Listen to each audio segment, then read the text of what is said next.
The Ever-Open Door, 150 Years of the Together Trust by Andrew Simpson. Chapter 1, A Beginning.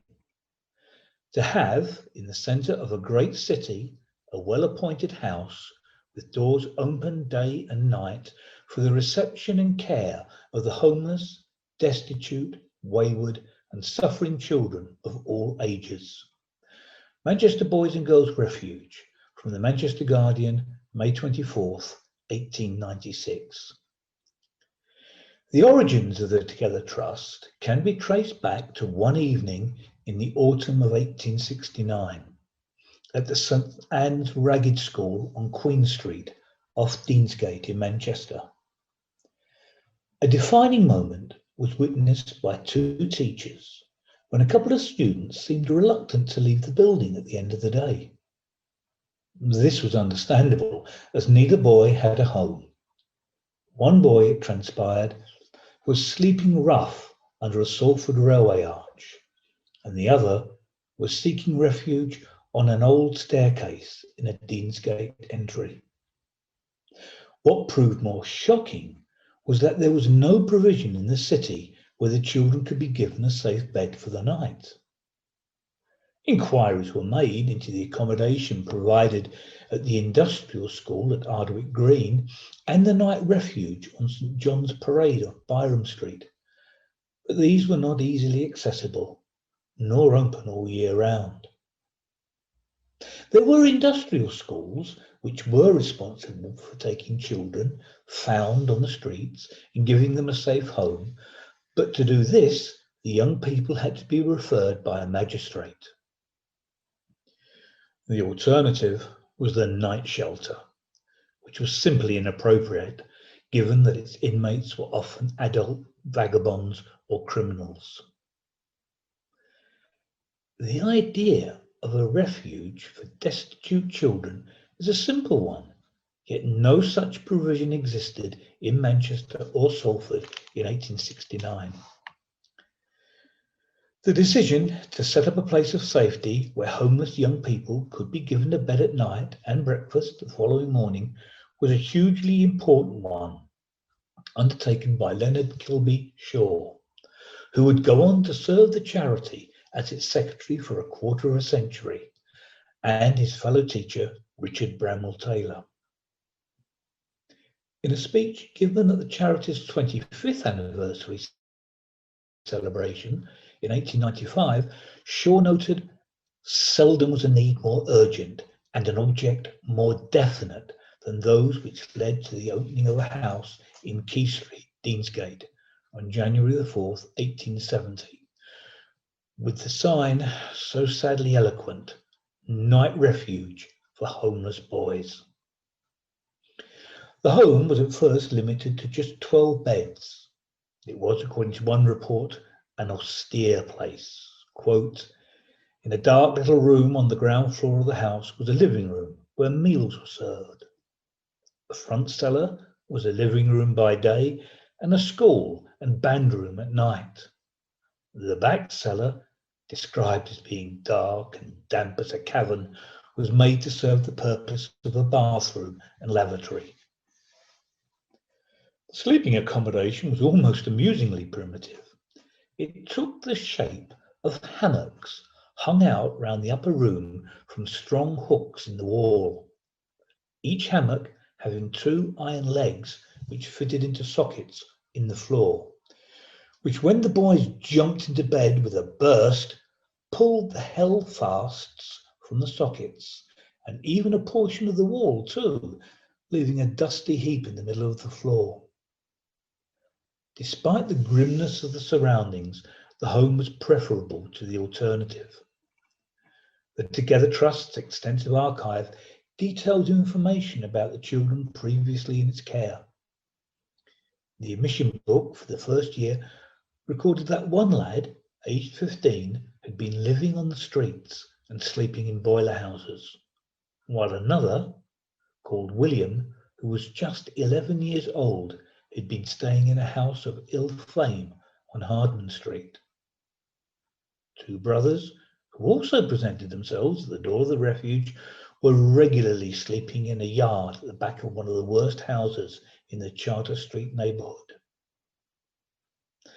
So the home saved many youths from having to spend a night on the city streets, where the possibility of being arrested and sent to prison for sleeping out were high. The extent of homelessness in Manchester was shocking.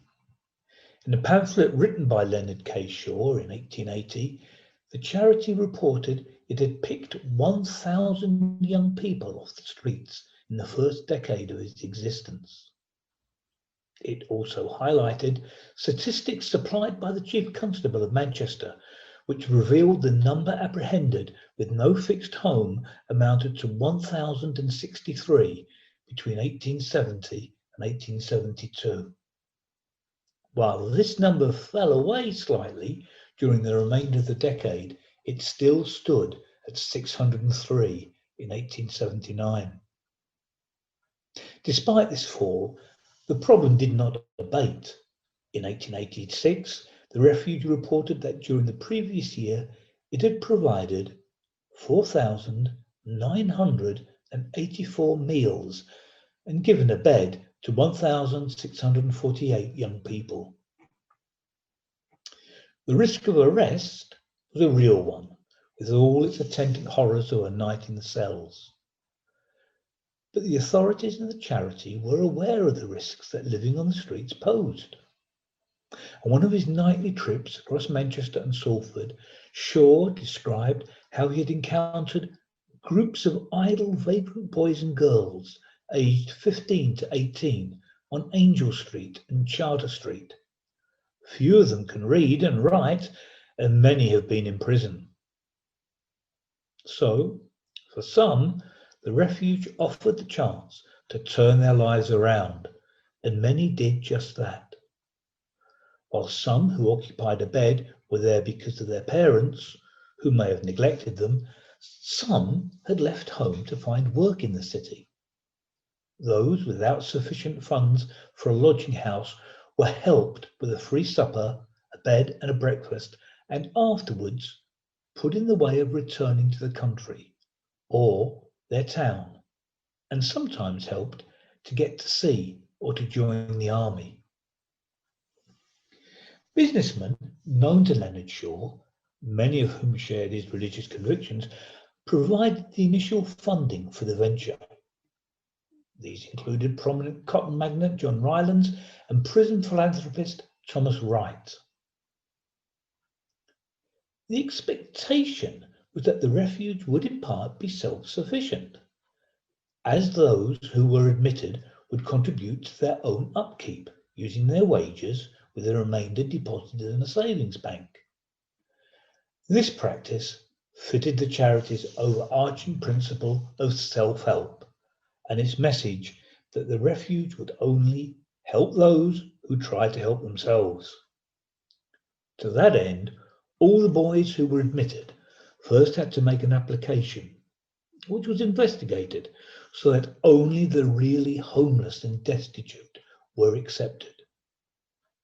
Many of the boys who sought the aid of the refuge had jobs, but just nowhere to live. For some, the refuge was just a short-term solution, but for others, it became their home.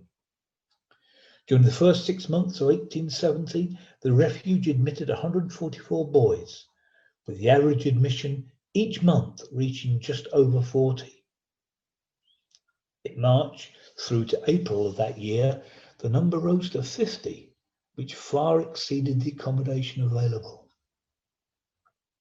The boys paid 6pence a day, which covered the price of breakfast, supper, a bed and dinner.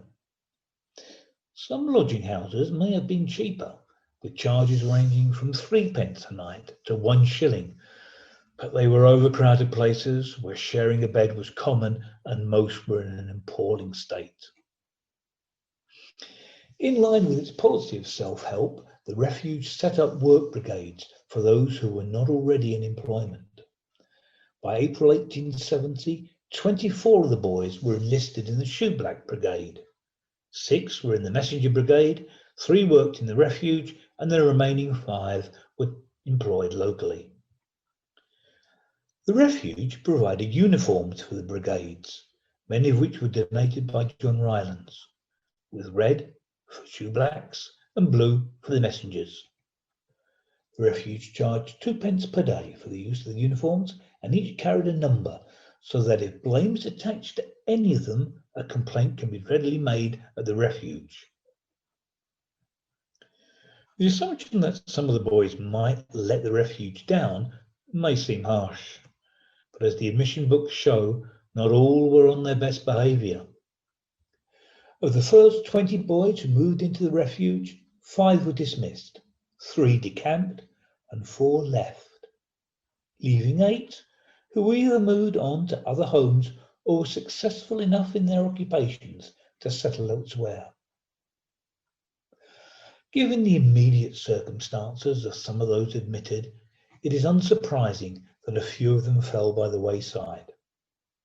One of these was Thomas, aged 15, from Salford, who had been living on the streets for 3 years after being turned out by his parents. In Thomas's case, we know a little more about him than most. He was just less than 5 feet in height, with a fresh complexion, light brown hair, and a tattoo, alongside a number of other blue and black marks on his arm and hand. There is no evidence to suggest why Thomas's parents threw him out from his family home on Dixon Street in Salford when he was 12 years old.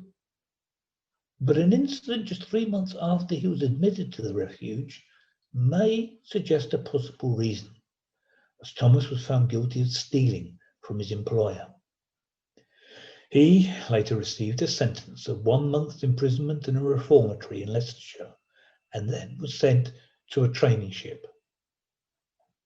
Despite this, Thomas had worked hard during his initial time at the refuge and had saved enough money to buy a suit and retained funds in his savings account.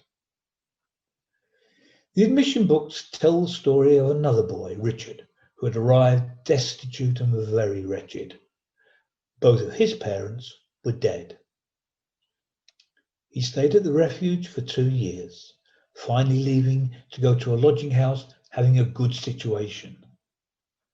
Similarly, William, the boy who had been sleeping in a boiler house, was by December 1871 doing well enough in his job, quote, to be able to keep himself. By all accounts, the work of the staff at the Key Street Night Refuge had been a major part in the success of the enterprise. Mr. and Mrs. Walter Brown, who were the master and matron, had, quote, brought a large amount of energy, tact, and self-sacrifice qualities, which were especially called for at the early stages of the refuge's work. The charity recognised that the night refuge was just a temporary solution, which ended after breakfast when the boys were turned out back onto the streets. The real challenge was to offer young people a permanent home, along with training to enable them to make their own way in the future. To do this, the charity needed a bigger building. Added to this was the obvious need to extend the provision of care to girls as well as boys.